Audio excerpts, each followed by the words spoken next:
मृत्युंजय देव पारागड़िया panchayat PS member तथा कलिंगनगर शिल्पांचल प्रदूषण विरोधी संगठन जड़े सक्रिय सदस्य।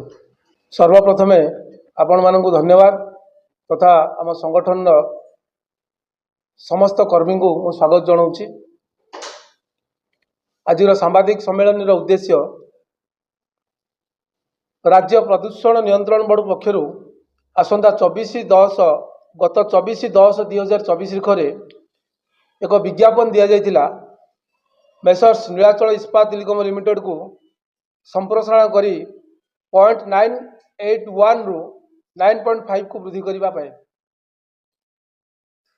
करने एवं यार जनशुणाणी 29/11/2024 होगा जोटा को आम संगठन तरफ घोर विरोध करा जाइथिला।